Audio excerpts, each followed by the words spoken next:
بسم اللہ الرحمن الرحیم۔ السلام علیکم ورحمۃ اللہ وبرکاتہ۔ پیارے اسلامی بہن بھائیوں، کبھی ایسا ہوا کہ آپ نے کسی چیز کے لیے بہت دعا کی ہو، لیکن وہ ملنے سے پہلے آپ کو بہت سی مشکلات اور تکلیف سے گزرنا پڑا؟ زندگی میں کبھی کبھی ایسا لگتا ہے کہ جب ہم خوشی کے قریب پہنچنے لگتے ہیں تو اللہ ہمیں آزمائش میں ڈال دیتا ہے۔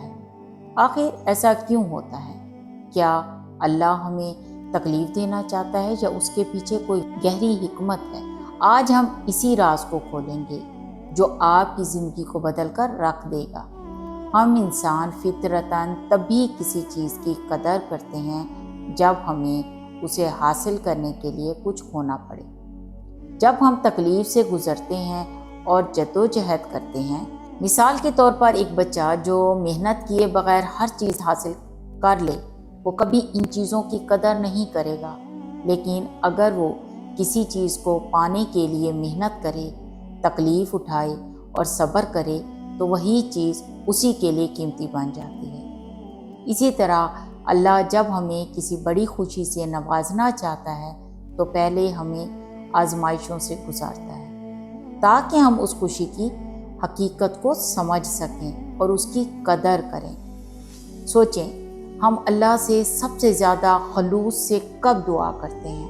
جب ہمیں کوئی تکلیف ہوتی ہے، جب ہم کسی مشکل میں ہوتے ہیں، تب ہمارا دل ٹوٹ کر اللہ کے حضور جھکتا ہے۔ اللہ ہمیں آزمائش میں ڈال کر ہمیں اپنے قریب کرنا چاہتا ہے۔ وہ چاہتا ہے کہ ہم صرف اسی پر بھروسہ کریں اور صرف اسی سے مانگیں۔ قرآن میں اللہ تعالیٰ فرماتا ہے، سورہ بقرہ آیت نمبر 186 میں، اور جب میرے بندے تم سے میرے بارے میں پوچھیں تو کہہ دو کہ میں قریب ہوں، میں دعا کرنے والے کی دعا قبول کرتا ہوں جب وہ مجھ سے دعا کرتا ہے۔ تو اگر آپ کسی مشکل میں ہیں تو سمجھ لیں کہ اللہ آپ کو پکار رہا ہے۔ وہ چاہتا ہے کہ آپ اس سے مانگیں، اس کے قریب آئیں اور اپنے دل کو اس کے سامنے کھول دیں۔ کبھی کبھی اللہ ہمیں بڑی خوشی سے پہلے صبر کی آزمائش میں ڈالتا ہے، کیونکہ جو لوگ صبر کرتے ہیں ان کے لیے اللہ کی خاص رحمت ہوتی ہے۔ اللہ تعالیٰ قرآن پاک میں فرماتا ہے، سورہ بقرہ آیت نمبر 153 میں، کہ بے شک اللہ صبر کرنے والوں کے ساتھ ہے۔ جب اللہ ہمیں کسی بڑی نعمت سے نوازنا چاہتا ہے نا، تو پہلے وہ ہمیں آزماتا ہے۔ وہ دیکھتا ہے کہ ہم اس کے دیے گئے امتحان میں صبر کرتے ہیں یا نہیں، اور جو صبر کرتا ہے اللہ اسے وہ عطا بھی کرتا ہے جس کا وہ تصور بھی نہیں کر سکتا۔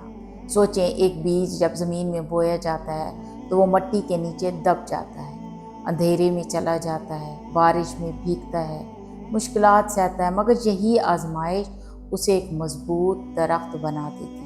اسی طرح ہماری زندگی میں بھی جب اللہ ہمیں کسی بڑی خوشی کے قابل بنانا چاہتا ہے نا، تو وہ ہمیں آزمائشوں سے گزار کر ہمیں مضبوط بناتا ہے۔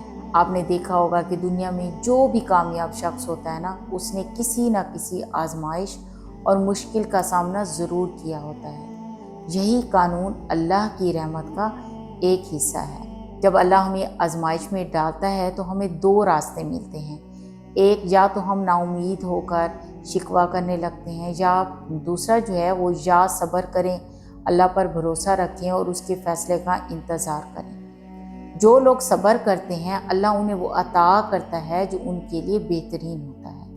حدیث میں آتا ہے، جس نے صبر کیا اللہ اسے اس کا بدلہ ضرور دے گا۔ یہ دنیا آزمائش کی جگہ ہے، جہاں اللہ ہمیں تھوڑی دیر کے لیے تکلیف میں مبتلا کرتا ہے، مگر اس کا بدلہ وہ ہمیں نہ صرف دنیا میں بلکہ آخرت میں بھی عطا کرے گا۔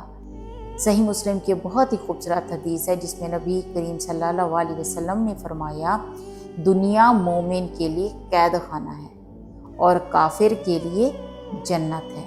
اگر آپ کو لگ رہا ہے کہ آپ کی زندگی میں مشکلات زیادہ ہیں تو ایک بات یاد رکھیں کہ اللہ آپ کو کسی بڑے انعام کے لیے تیار کر رہا ہے۔ تو میرے پیارے اسلامی بہن بھائیوں، اگر آج آپ کسی غم یا پریشانی میں مبتلا ہیں تو گھبرائیں نہیں، اللہ نے آپ کے لیے کچھ بہت خوبصورت تیار کر رکھا ہے۔ بس صبر کریں، دعا کریں اور یقین رکھیں کہ ہر آنسو کے بعد مسکراہٹ اور ہر غم کے بعد خوشی آتی ہے، کیونکہ اللہ تعالیٰ قرآن پاک میں فرماتا ہے کہ بے شک مشکل کے ساتھ آسانی ہے۔ تو ہمت نہ ہاریں، کیونکہ جو صبر کرتا ہے نا، اللہ اسے بے حساب نوازتا ہے۔ اللہ سے دعا ہے کہ اللہ ہمیں وہ صبر عطا فرمائے جو ہمیں بڑی خوشیوں کا مستحق بنا دے۔ آمین یا رب العالمین۔